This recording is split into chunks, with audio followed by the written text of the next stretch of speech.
I just left the watermelon lady, and that watermelon was bubbly bussin', bubbly bussin', bubbly bussin', bussin', bussin', bubbly bubbly bussin', bubbly bussin', bubbly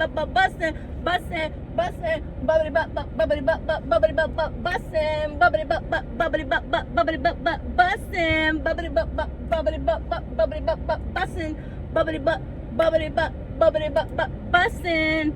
I tried the watermelon lady. Is so awesome because when you go up there, my ADHD spontaneity made me go. My mind was set on having some watermelon for the last, I don't know, few days, and I actually, it wasn't too much spontaneity, but I just jumped up and did. I was planning on going somewhere else, and I didn't want to spend 40-50 minutes going there today. So I went to the watermelon lady. I'm glad I did. I got an orange, a yellow, and I got a red watermelon. And I didn't taste the red because I already know how the red tastes. I grew up, my dad used to have watermelon packs, but I taste the orange. The orange is sweet. The orange is almost compatible to the red. It's really good. The yellow, not as sweet, but the yellow taste is really good too. So spontaneity make you do things that you either put off too long to do, procrastinate to do, or you just said, bunk it, I gotta go and do what I need to do. So then you just jump up and you go and you take care of what you need to take care of. That's spontaneity. So for some people, spontaneity, getting up and taking a shower, they haven't taken a shower in X amount of weeks. If you clean your, like, I don't do that. Like, I have combined ADHD, and that's something I just don't do. It's no, to each his own. I can't say anything because some people suffer really bad from depression. I get it. But sometimes just doing something clean, make you feel good. 5 minutes. Make it as if you are competing with yourself. Make it like a competition. Even though you're competing with yourself, make it like a competition. Okay, I got 5 minutes to jump in the shower and jump out. Jump in the shower, scrub your whole body real good, jump out. Or I got 5 minutes to, well, depending on the hair. My hair, like, it don't take 5 minutes to wash the hair, so I know, it just depends. If you want to do something as the owner of Chatter Coach and as the ADHD life and wellness coach, if you desire to do something, let's say you are overwhelmed. What I do is find holistic. I don't just find, I help you with holistic techniques and tips, holistic and natural tips and techniques to get you to where you want to be, to help you make your ADHD mind, your unique mind, work for you. Stop using ADHD as a crutch, because it's not. Stop it. It's too many of us in the world with ADHD, and so many that are undiagnosed, misdiagnosed, and non-diagnosed. Stop using ADHD as a crutch. If you got it, you got it. If you don't, you don't. Stop trying to label yourself as something you don't have. Like, if a person has autism, you will never hear me saying they're autistic. I just think that's so disrespectful. That's putting a label on a person. A person that has diabetes, I don't say they're diabetic. I say they have diabetes. I don't like putting labels on people. There's no reason for putting labels on people. That's no different than saying they're black or they're white. At the end of the day, they're a person, and they're just a person that either have diabetes, or a person that has autism, or a person that has ADHD, has a disorder, right? We have a disorder, and that's what ADHD is, a neurological developmental disorder. And even if it seems like your development was well as a child or as a kid, or as a child into your teens, it gets to the point to where into your adulthood you start recognizing things. So that means as a child you've been masking things. It didn't realize you were masking until you learn about yourself. It's important to learn about your disorder, because ADHD is not a disease. It's important to learn about your neurological disorder, because if you don't learn about your disorder, how can you help others with it? How can you teach others? And I'm not talking about like myself as far as being a coach. I'm talking about as the individual. Let me get over here. As the individual, how can you teach or help anyone understand what you have, or understand your disorder if you can't understand your disorder? How can you help them with time blindness, or why you procrastinate, or task avoidance, or avoidance as a whole.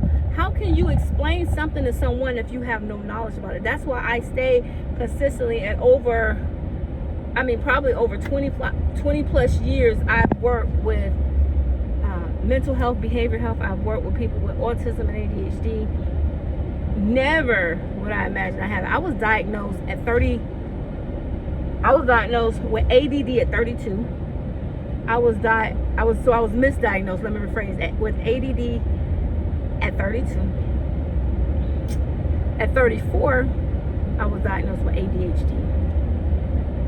33. 33. I'm sorry, 33, not 30. Well, 33 going to 34. At first it was like, oh, you're bipolar, you're ADD, you're bipolar, you're ADD. And it was like, oh no, you have ADHD. And I'm gonna be honest, I didn't swallow it. I didn't sit and wallow in it. It was like, okay, whatever, it is what it is. But it took years to finally realize, wow, this is why I did this. Even now, I still look at certain things that I did, and I don't live in the past, but certain things may come up. I'm like, that's why I did that. Oh, I remember that situation. That's why I did that. Or some things I don't remember, and I'm like, I don't remember. This is why I don't remember. So I have learned and have retrained my brain to change my mindset and to make my unique mind work for me. I don't want to work with it. I don't want to work hand in hand with my unique mind, because my unique mind might lead me astray, because that's where a lot of rumination comes from, where your brain is tricking you. I feel it's best to make your mind work for you, because the brain is just that. It is a program, and you program your brain how you want your brain to act. That's why so many people who have hypnosis, or I don't know the other thing called something where they reverse. Me, I don't want my brain reversed. I don't want my brain reversed. I'm cool, because I've learned to make my brain work for me. Now, there are some days that my brain gets out of order. Oh yeah, she cuts up, honey. She cuts up. She gets, like, what and who done it? But then I bring her back. Hey, boop. Just like that computer program that starts acting out of whack because it did not have a upgrade. Get that upgrade, and calmer than a cucumber, right? It's just as chill as an ice pop. And that's how our brains are. That's how our brains are, especially the unique brain that we have with attention deficit hyperactivity disorder. I'm also dyslexic, so I may flip my letters around, but I know it's ADHD, but attention deficit hyperactivity disorder. That's how we are with that. And we tend to let our brains run us. That's how we get emotionally dysregulated. But are you really upset? Is your emotion out of whack? Why is your emotion out of whack? Like, what is your why as to why you're acting certain ways that you do? Even though we know we have ADHD, we know we have a chemical imbalance. Our dopamine levels are low, our serotonin levels are low. It doesn't meet in the middle. You know, we're lacking, and that's what the ADHD brain is, lacking. So how can we fix that? How can we fix the lack thereof? One way you can fix the lack thereof is mindfulness. I know everybody says it: meditation, prayer, silencing your mind. Another way, brain teasers. I call them brain teasers, meaning brain teasers, doing things for to quiet your mind. Because it's possible. Trust me when I tell you. Some people color. Some people do things with their hands. I remember as a kid, as a child, there were two main things I did. And I used to make the lanyard keychains. If you know, you know, from the 90s. Like, I don't know what else they're called. It was like little plastic type keychains, and we would burn the ends of it, kind of like you burning your braids at the end. And I would make the box, the circle. I would make a whole bunch of them, and that kept my mind busy for hours at a time. I mean, maybe not quite hours, but you know, a good hour or two at a time, because I was hyper focused on that. And also another thing, even when I got to my young teenage and young adulthood, and even adulthood, I would eat sunflower. I don't eat them as much as I used to because, first of all, sunflower seeds cost an arm and leg. But I love sunflower seeds. I love Frito-Lay. I love Frito-Lay. Now Frito-Lay is, I don't know, spits.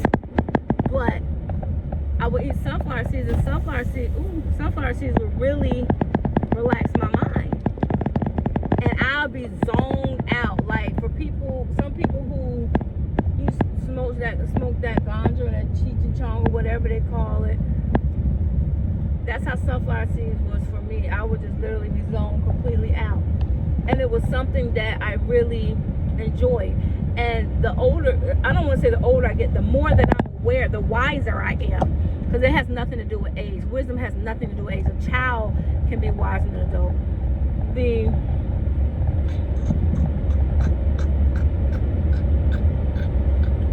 The wiser that I am, the more I understand that I am not my diagnosis.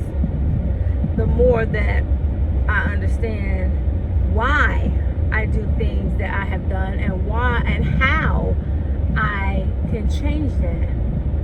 And it all, where it starts is here. Where it starts is here. Having a want to do it, having a want to change, having a want to make your mind work for you. I know this was longer than anticipated, but I felt compelled to get on here and just share a little bit of some good jewels and knowledge. So I hope you guys can resonate with this and that it helps you along the way. And I felt like talking while driving or in my car. Believe me, my hands stand on the wheel the whole time, so it's safe. And I hope you guys like and share this and subscribe if it helps you. If not, if you have anything you want to ask, I will be in the next week or so having a free consultation, free 30-minute consultations to the first 20 people. I was only doing 10, but I'll do next week the first 20 people. And once I get to that 20, I'm booking it. And I'm going to have a consultation in reference to if chatter coaching is a fit for you, if you're a fit for it, if it's something that you're interested in, if you want to learn how to take control, if you want to learn how to make your mind work for you. Everybody says, oh, let your mind work with your mind. No, make your mind work for you. When you drive a car, aren't you in control of that car? I mean, unless you have a Tesla and you do hands down. To each his own. I'm talking about cars, not electric cars. Even Teslas, aren't you in control of that car? If you're in control of the car and you're in control of getting out of your bed, you're in control of walking, you're in control of pushing that coffee pot or pushing that tea kettle, you're in control of clocking in for work, why don't you want to be in control of your mind? Why don't you want your mind to make your mind work for you? Why wouldn't you? What are you waiting for? Guys, if you are interested in chatter coaching or you want to know more, send me a message, chatterbrainmommy@gmail.com, or check out the website, chatterbrain.com. Like I said, the coaching is there. It should be a free consultation. If it's not, please let me know in the comments because I believe I put it on there. But like I said, charge it to my mind, not to my heart. If you guys, like I said, like this, like, share, subscribe, and hey, can't wait to talk to you guys more about some more story time and talking about the ins and outs, personal experiences and professional experiences of the unique mind of ADHD.